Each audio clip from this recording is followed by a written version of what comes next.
All right, hey book lovers, I've got Jake returning to the channel and he's going to share with us another book. Hi, Jake.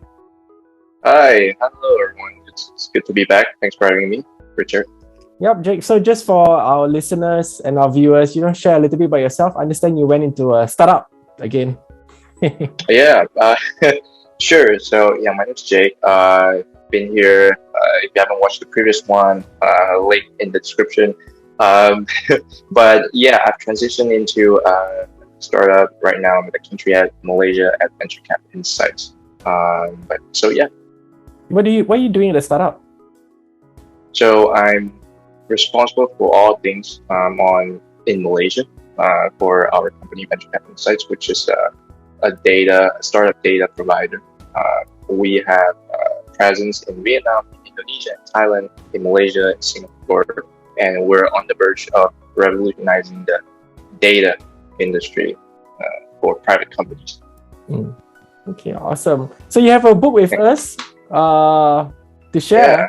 What is that book about? Yes, Do you I have the cover? have. Oh, yeah, got it. Leading from purpose. Leading from purpose. So, as the name would suggest, it's about purpose and why and how you should have purpose as the core values as a leader, as you lead through your life, through your career, through very much everything that you do. That's what it's all about. Yeah, so the first takeaway is that why purpose?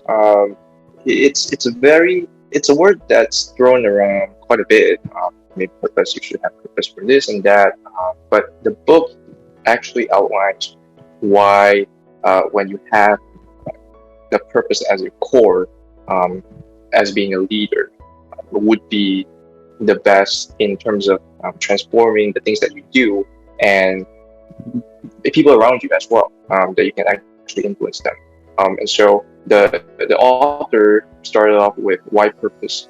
It sounds like a very trivial questions, but why purpose? Because when you have purpose, when you get up in the morning and you do things that it's more life than deadly.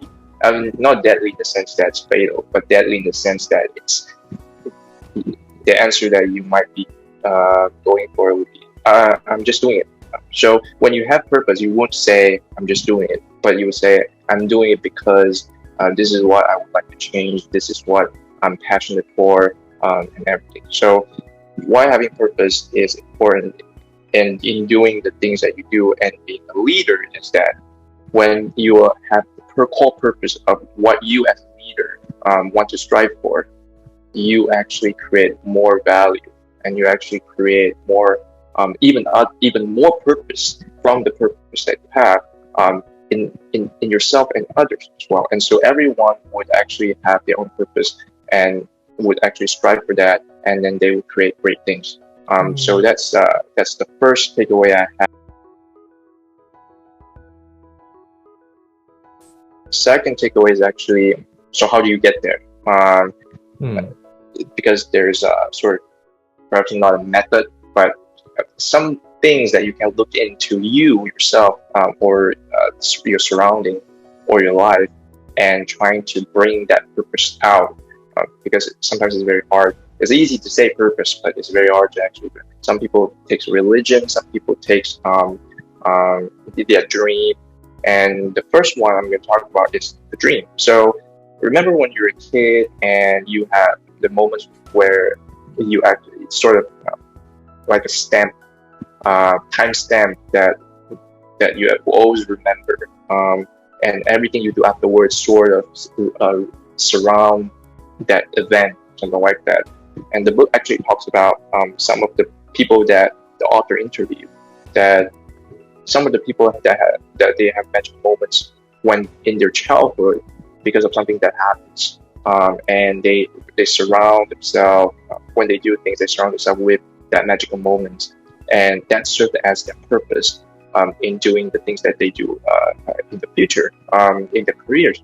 And for example, one of that is think there's a lady that worked at a giant FMCG company, and when she was little, I think she came from India or Pakistan or somewhere, some countries where she grew up in the top life, and so she had the purpose of helping people that came from the similar situation.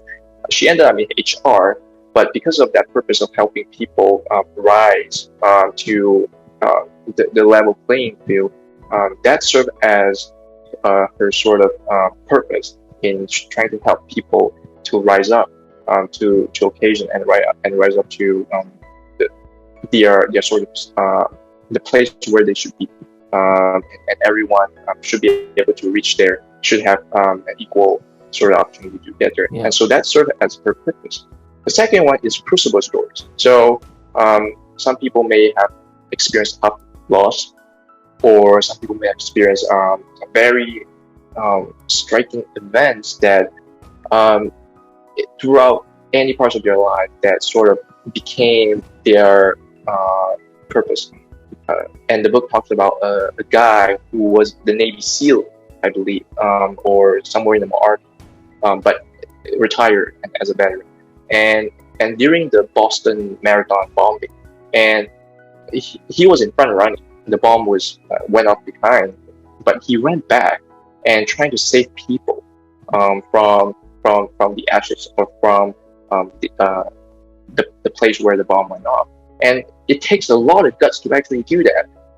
But because he went through something similar during his time and which is what got him enlisted or something in the army, that became his purpose that he led by his life, where he's willing to run to the back and risking his life anytime who knows if there's a second bomb or not, and save people. That takes guts, and I think that is another testament of what's a strong purpose you have that you led by in life would actually help you to get there. And the third one is passion, and this one I think is very probably an overused word, but it's important. You have passion and you love what you do, you care about what you do, that becomes your purpose, because then you wake up in the morning and you went through your job, you went through your life with that passion. And so these three are some of the places you can look within you or surrounding you, and try to figure out whether you can find these three pieces and you can find your purpose and try to help you navigate through your life. The last one is impact. Yeah. When you have I think that's the core of this book, actually. Leading from purpose, to lead from your purpose to drive impact. Impact to you, yourself, your loved ones, people surrounding you, or the greater people at large, company, your career, or whatnot. Why purpose? Because when you lead from purpose, it's the deep core that you actually strive by, or you live by, and that sort of push you towards. And how do you get there? You have that three magical moments, crucible stories, and your passion that actually gets you there. But when you reach there already, then you actually create impact for the greater world as well. For just and there's an example in there, actually.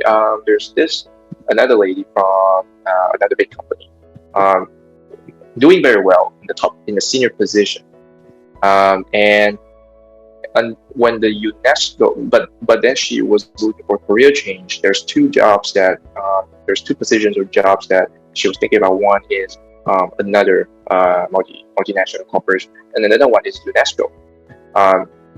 With UNESCO, she's actually going to feed the hunger in a different environment, Africa or somewhere else. And with multinational companies, it's a nice job with a very nice living. Which one she chose? It was the UNESCO, and the pay is different, obviously, for better for worse, and the environment is very different, also for better for worse. But that's something that that came on from her within when she was little, like that. The places where she comes from, and and the sort of mission that she has for herself, the purpose that she wants to achieve, that she the goal that she wants to achieve with the purpose that she has, and to want to achieve that. And so at the end of the day, she chose the UNESCO job. So that's a huge impact to the world. You're feeding the hunger, to say the very least. And then there's another one as well. There's this guy, I think, with probably Ben and Jerry's, or something. This is the senior leader of Ben and Jerry's ice cream, and he was about to be promoted to the P&G Group CEO.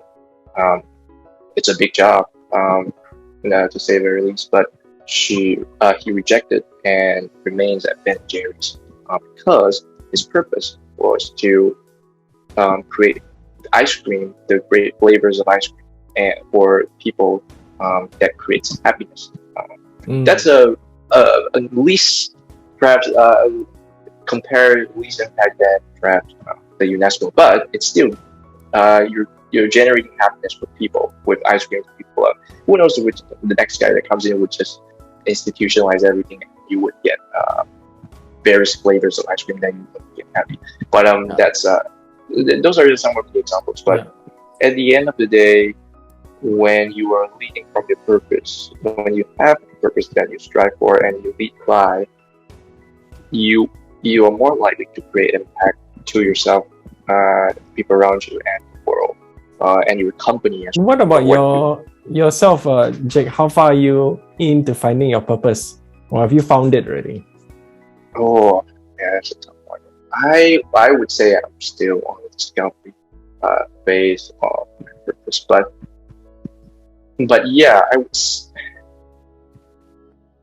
say I'm still on my discovery of it, because for a big chunk of my life and my career, because there was different phase of my life, and for a long time I wanted to. My purpose was to be using money to better the society through innovation. That's a long way of saying it. Saying being in investment, using money and drive innovation. So that's why I went to do investments, because I believe that I can create value and I can do better for the world using capitalism methods. But I think that is still my purpose. It just perhaps I need a more solid statement for that. Yeah. That's why I'm still in my discovery, because there are some changes in my plan. Well, thanks, Jake, for sharing this book in your 3 takeaways, and I really appreciate you coming back again. Yeah, thank you. Thanks for having me, Richard. Awesome. Always be glad to be here.